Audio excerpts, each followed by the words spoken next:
Good day, everybody, my dear friends.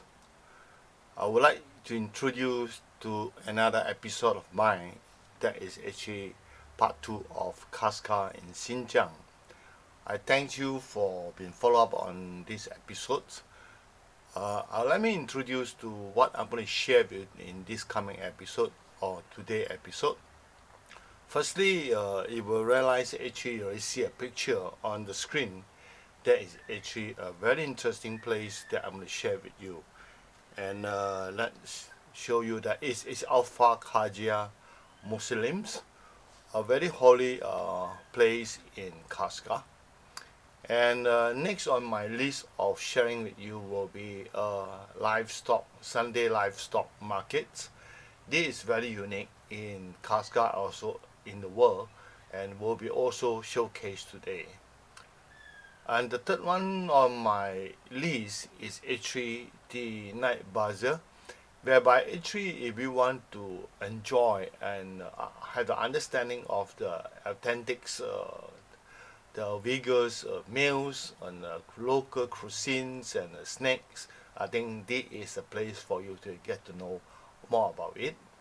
And lastly is actually the Grand Bazaar, or so-called the Central Bazaar of Kashgar. It's also a place where most of the local are doing the daily shopping, and as for the tourists, you can get a very good bargain on certain items that you wish to buy. So please stay tuned. Let's move on with what I'm going to share with you today. Now, for those who have not been follows my episode, just to give an idea roughly where Xinjiang is, you realize actually Xinjiang is right at the northwestern corner of the China, and is actually the largest province in China, occupy about 1/6 of the land area in China. And as far concerned for Xinjiang, when you travel there are actually two critical or typical zone or distinct zone that basically they classify as northern Xinjiang and southern Xinjiang, and the division of these two zone is by way of a mountain range called Kansan Mountain Range. And as today I'm going to share with you this ancient Silk Road town of more than 2,000 years of history, and you can see it's right at the extreme west of this Xinjiang province. And this Kashgar has been considered is the westernmost city of China, right? And it is actually located quite border to quite a number of neighboring countries, right? And why this city or this town is so popular until today? You look at this map, you can see the red colors. The red color line are referring to actually the ancient Silk roads. And look at the arrow, the point at the place called Kashgar is where I will share with you. Is where is the junction, is where this route split to the west and to the south. And therefore, Kashgar until today is still a very important trading post, trading down in China. So let's share with you on this holy place. It's called Afaq Khoja Mausoleum. Now, just do a bit intro of this place before I move on to some of the interesting pictures, image I've taken during the tour. Now, Afaq Khoja Mausoleum is the holiest Muslim site in Kashgar, right? A memorial of a political and religious figure of a Uyghur's world. And it's the name of this person is Afaq Khoja, right? Which lived during 1624 to 1684. 1626 to 1684. The mausoleum is located about 5 km northeast of Kashgar, an exquisite example of Islamic architecture in Xinjiang. Now let's move on with the image as we go along to share with you. These mausoleums built around 1640, not as the tomb for Alpha himself, but for his fathers. But over years, right, 5 generations of Afaq family, that means these religious figures were buried in this cemetery ground of the mausoleums, including Afaq Khoja himself, also been buried here. Now within the Muslin Compound house a gate towers, a great and a small mosque. That means there are two mosques. Right, a sculpture hall, a tomb chamber, a large, beautifully landscaped gardens, and as well as right, a pool and a patio. Let you can see from the image here now. You can see that the Muslim building and the patio and the big pool. Right, this is a view when you before you can even reach the Muslims, the building, the main building, the most important building. It's a beautiful park, and I consider all gardens in Kashgar.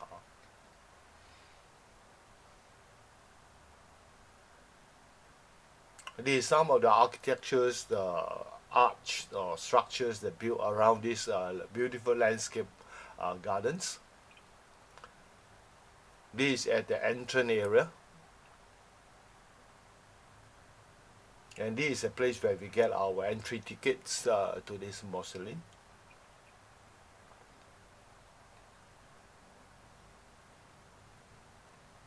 There are quite a number of buildings within the Muslin compound. Some of them are served as staff quarters who are actually taking care of these gardens.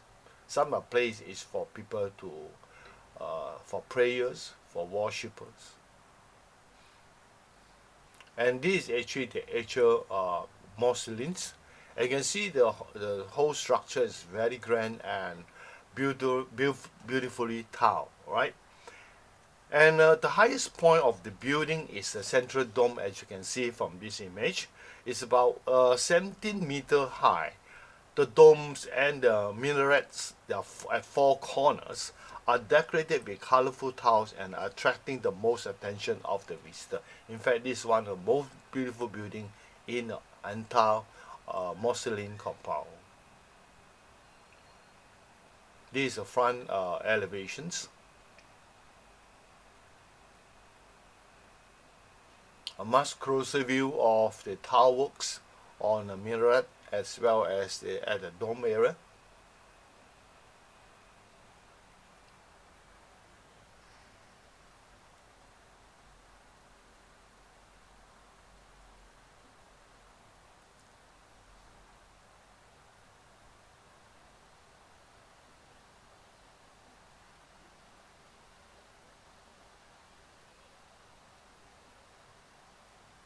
The inscriptions on the wall right at above the entrance to these tomb chambers. Unfortunately, you are not allowed to take pictures in the tomb chambers, and therefore no picture can be exhibited here.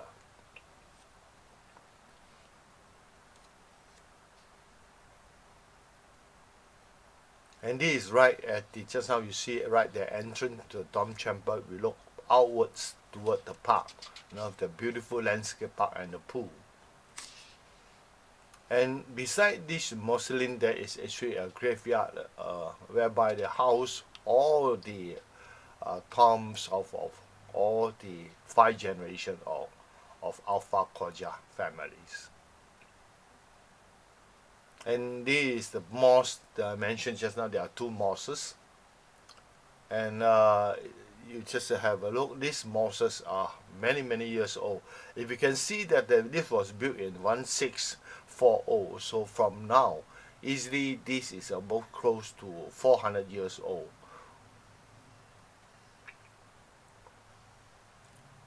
And this is the brick minarets, and showing the aging and uniqueness of the architecture style.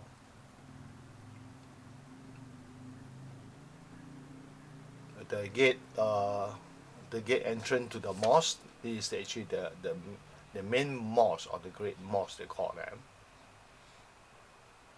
And you look at it, the construction of the mosque are mainly rely on 2 main building elements: the clay bricks, or we call them mud brick to some other people, and also the timber. The timber have been used as the column and beams for the support and also for the roof. And the carving on all these columns, both at the capital and at the base, are very exclusive and extensively done.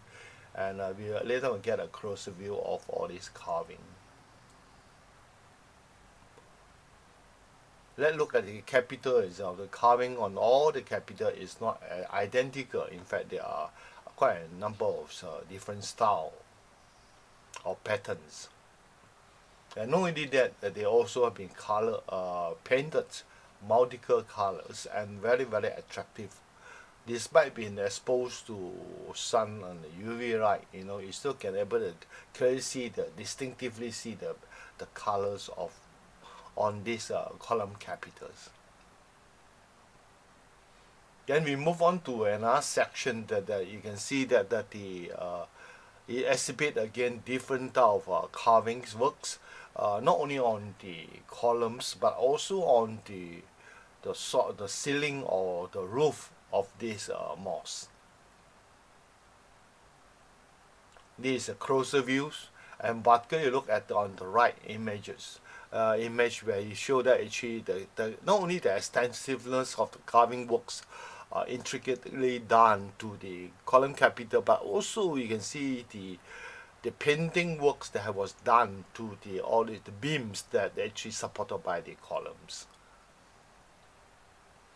And these two protruding pipe actually is a spout pipe where discharge water from the roof, and I believe the main purpose is to avoid the water to run under the roof because timber is very afraid of constantly damp and soak in water.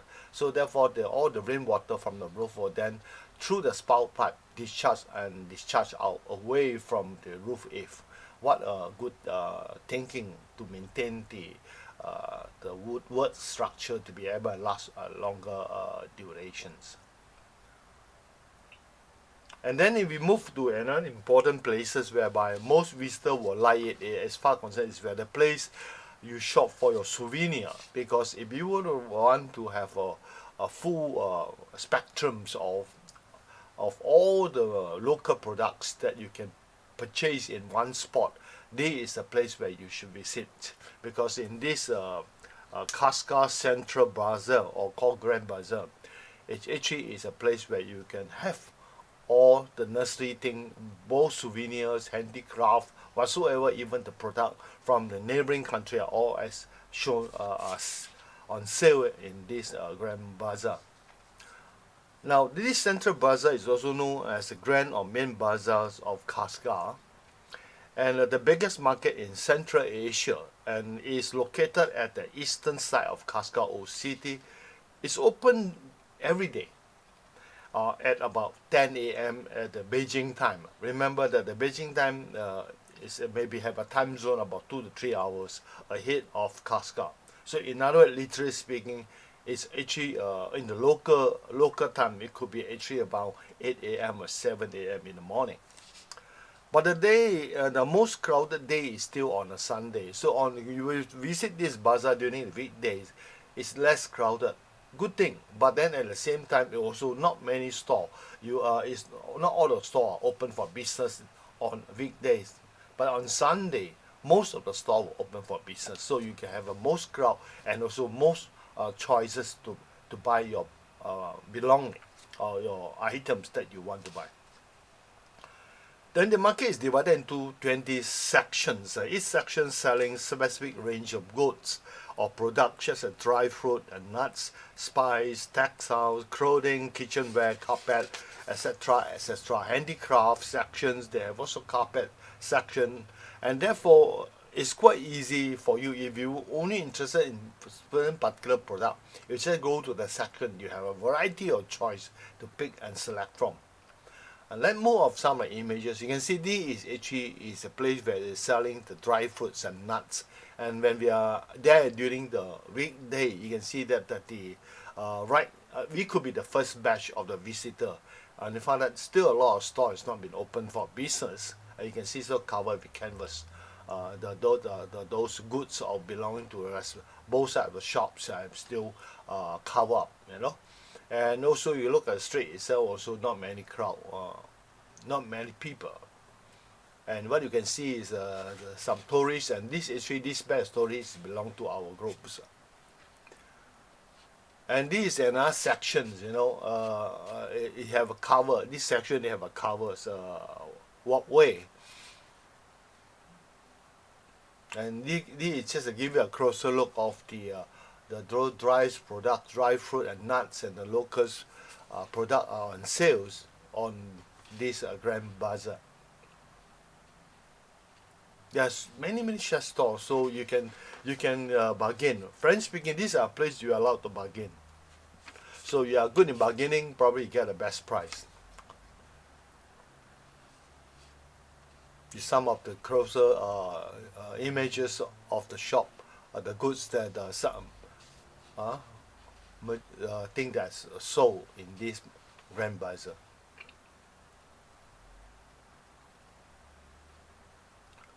They even have a tea leaf, for sales. Of course, most are local products. Spice and handicrafts. These are handicraft sections.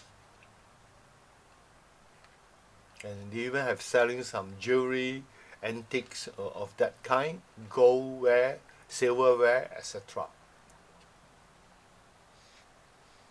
And carpet. You can also buy carpet. But of course, some of this carpet come from the neighboring country, particularly from Iran and Pakistan.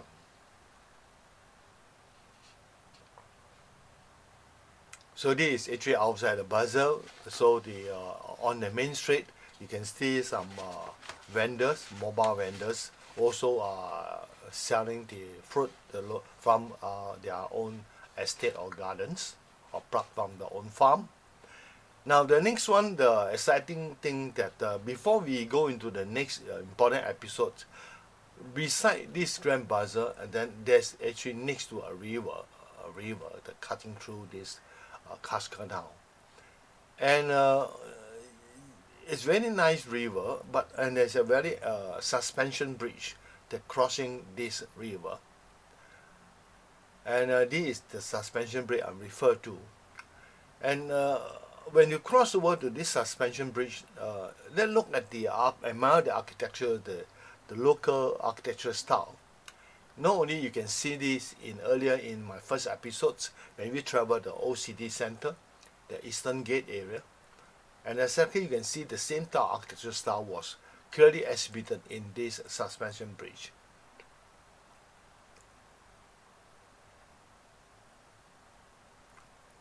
At the end of the suspension bridge is actually a old city center, and where part of this city center is still not been redeveloped, but it's in the planning that it's going to develop this part as well, by the China government.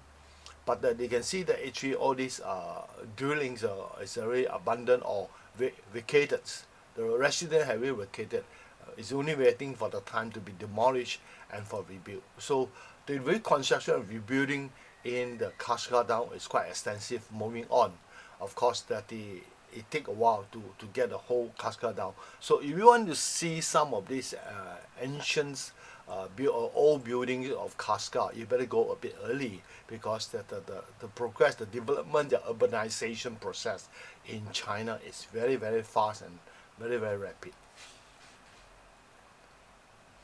And now we move on to one of the most interesting highlight of our trip. That is to this Sunday Livestock Market. Let's share about some of the background of these livestock markets. The livestock market in Kashgar is not only the largest in Xinjiang, but also in Central Asia. Currently, this livestock market is sited on the outskirts 6 km away from the southeast of Kashgar. Its original location is right next to, just now we have mentioned, the Kashgar main bazaar. But because it's a livestock, and then it generates a lot of smell, and it's very unhygiene. Therefore, the government decided to move out 6 km away, so that to maintain the city center can be as clean, as hygiene as possible. Now, these livestock markets operate on an open air concept, but within a fence compound with few entrances, right? And it's only open on Sunday. That's why you call them Sunday Livestock Market. Other days, sorry, there's no, this display will be deserted, it's empty, right? During the trading day, the Sunday, Uyghur farmer and trader from around the regions will come over, gather in this market to with their livestock to trade or to buy the livestock back. Now, there isn't any entrance fee charge, free to enter. Visitors free to enter, to roam around and to take your pictures. But the only thing you have to be careful is that don't obstruct the movement of the trade of the trader. They will get very annoyed, right? And they will horn you if you are actually on the way, blocking their way. Toilet facility in this place, I have to remind you that it's very limited and below expectation. It's up to you to imagine what I mean by below expectation. So get yourself clear of everything before you move in, because once you want to look for a toilet, even if you have a toilet, whether it's bearable to you or not is another question. Livestock trade here, including goats, sheep, horses, cow, camels, donkey, yak, etc. And these animals are of different species, are always been separated and housed separately. Right? Some of them are tied up, lined up orderly, and trading in the market are done in a very unique way, and using hand sign. Right? It's not only switch but also boisterous between the buyer and seller.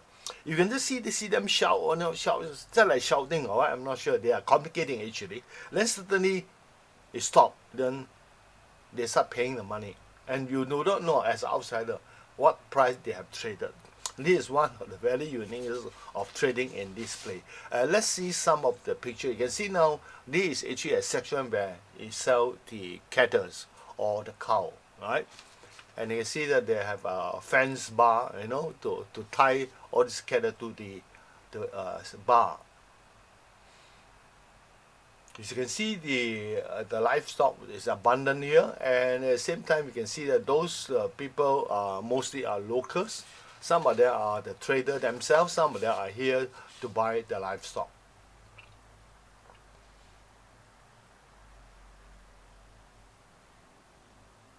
You can see also yak is there for sales.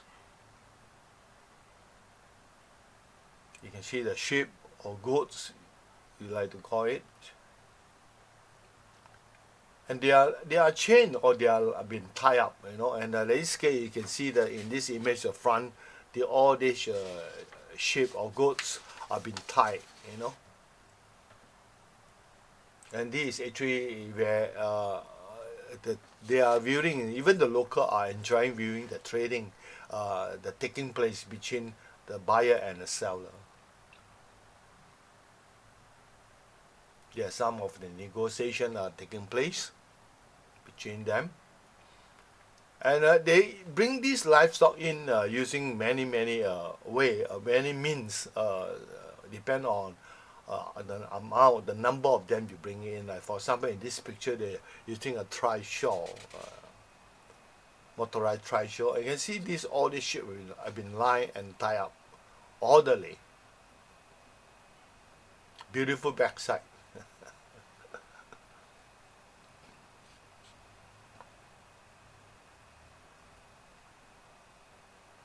These are the species of goats or sheep that is very popular here, and it's actually produce the main source of the meat, to the local.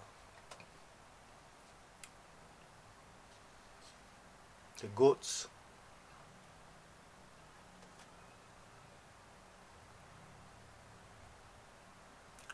Like for instance, this is actually the trader that just fence up using bring themselves some of this metal fence, and then just fence up those sheep or goats belong to him, preventing from running out of the compound, the fence compound. Some even provide a shade to his animals. And this is how the trader bring in their livestock for sales.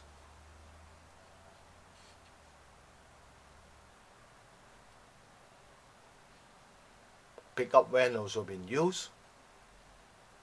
This is a more have a larger capacity to bring in. These are the vehicles that park nearby to this livestock market. The trading was done pretty early. When we are there, actually we are considered not early already. It's about local time, about 9 a.m. in the morning when I reached there. And they also have quite a number of stores that selling those products related to herding use to be purchased by the farmer or the traders, like ropes. And then beside, we enter to the main Sunday livestock market, the fan compound. Outside, you can see that there's a section that's selling the slaughtered goods, selling the fresh meat.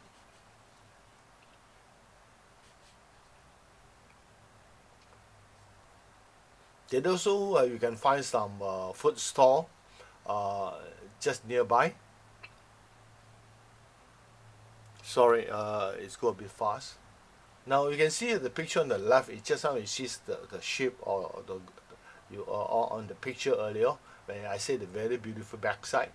You can see that actually it's a numb of fat.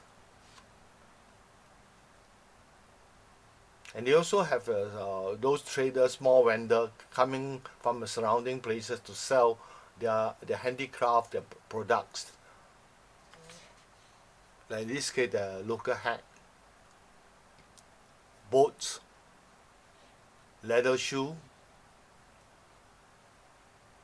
fruits, clothing, and a food store.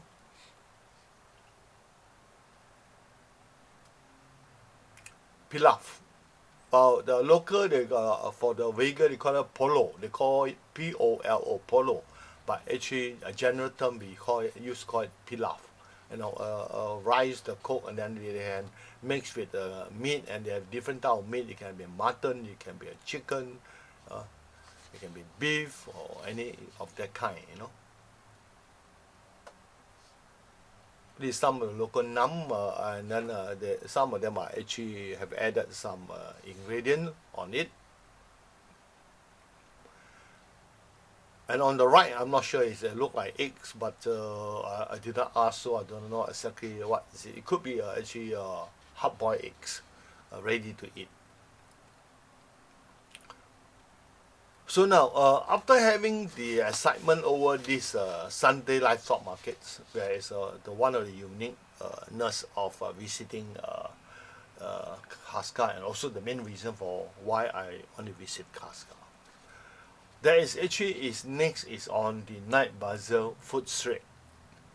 How can you go to a place, a famous place like Kashgar, where Uyghurs population occupy about 500,000, and yet we are not experienced the local cuisine?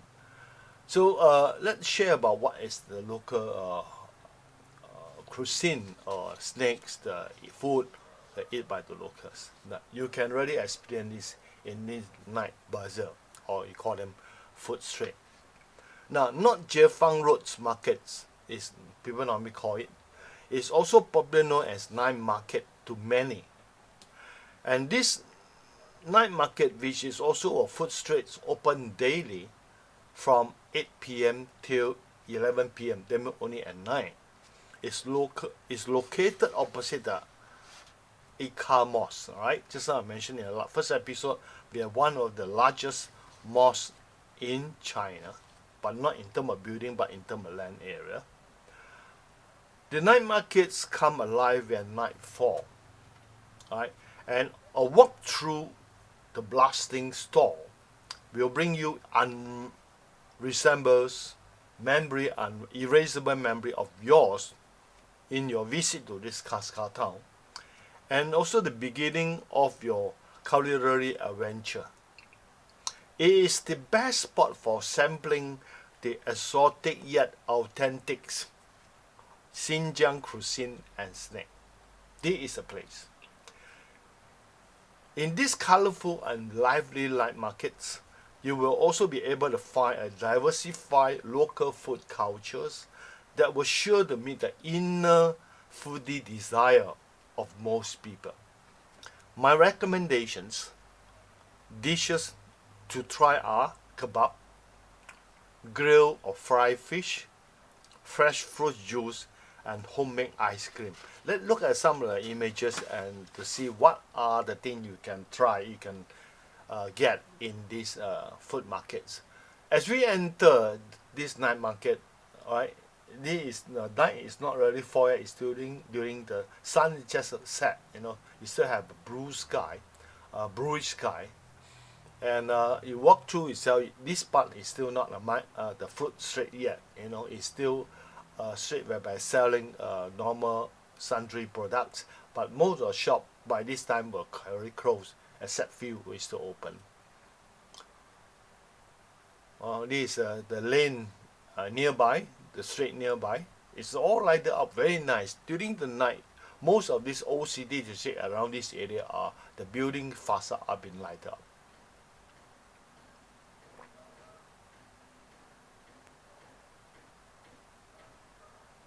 And this happened to one of the store that's still open when we were there. So I also take some straight shot of the displays in this shop. Then you as reach the point where the begin of the street store. This is the scene. Right, you can see that actually there's a lot of tables, row of desks, tables that placed next to the store, and then the seat placed with some chairs so that the visitor or the patrons can actually order and eat there. You know.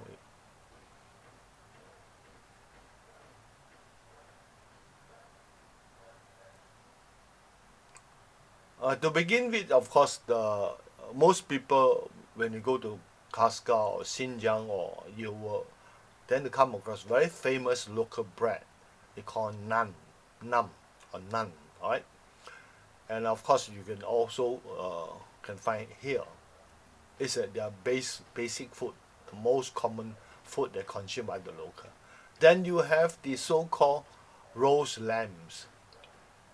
Indeed, I think if you were to have a trip to Xinjiang, you must try their roast lamb. Then we come to there. Of course, there are some barbecues, chicken wing, chicken thigh, and so on. But more attract my attention is another store that you can see on the right picture. They're selling eggs. They are not selling the fresh egg. They're selling you an egg that will cook to your favor. There are many such store, and I was told actually they used to call it roasted egg. You know, when you order the egg, they have a size come from various style of birds. They come from small birds, yam chun tan. For local, the Cantonese they call it yam chun tan, as small as the birds. I can't remember the name how you call it in English. But then you have then the chicken egg. Then finally you have an oyster egg. Of course, the largest is oyster egg, and they're all given different price. You know, the chicken egg is about renminbi 10 ringgit, 10 renminbi, right, per eggs. And of course, you look at sorry, I think it's 5 ringgit, 5 renminbi, not 10. So then they would then put some spice. Then they put into a burning, but there's amber or charcoal they're burning, but then it's not in a very flaming conditions. Then they slow heat up and cook the eggs, and then after that then you take the whole egg, you eat it, and then you can put it whatever sauce that you want. So you can see that from this picture, you can see that there's one hole there, exactly where this is a place where they cook the eggs. And you can see there's some egg shell that have been opened up, and this is actually the eggs inside the ingredient of egg have been consumed, left with the egg shell was then placed on the top of this store. The other thing is actually the lamb organs and part is also very popular.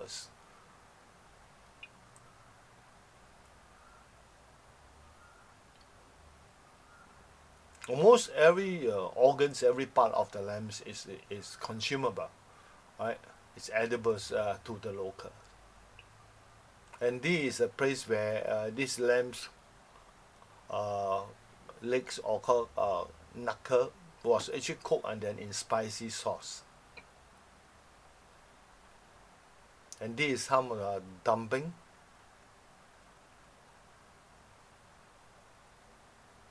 And this is something look like in Malaysia we have a so-called satay or lok lok, and over there they have this.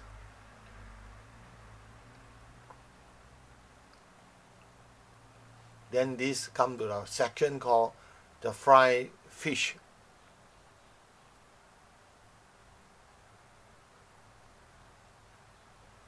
In fact, this is worth trying. It's very nice. The fish, this fish species, I believe that is obtained locally and very unique and very nice to eat. Was also recommended by our tour guide to try.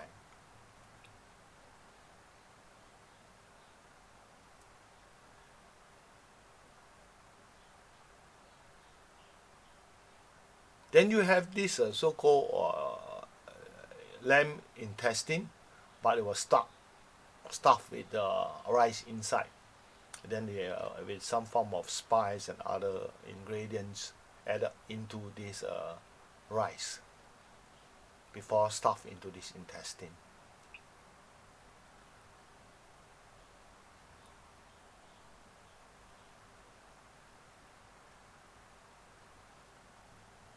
Then you come across the store that's selling something that make of soybean is look like bean cups. I'm not sure how it's called, but then in Mandarin it's called 烤面筋. You can see from the image there. This is the name given, but I'm not sure in English how it should be called. Then you have a curry puff like, a snack. Inside is stuffed with some meat. It can become from muttons or beef, but most of it are muttons.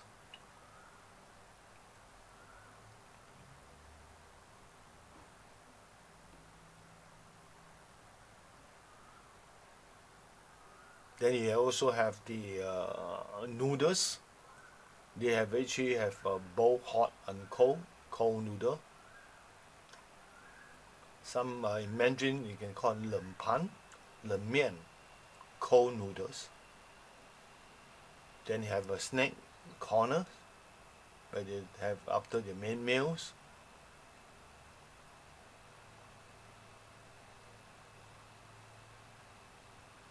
This is best. Children like best. Then you have fruit store selling all kind of fruits. Mostly fresh fruit. The famous hamigua on sale too, because Xinjiang famous for hamigua, hami melons.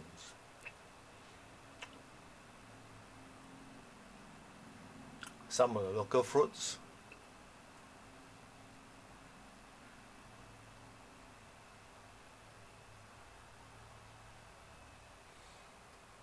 And also you can find a store selling dry fruit nuts, seeds and that kind.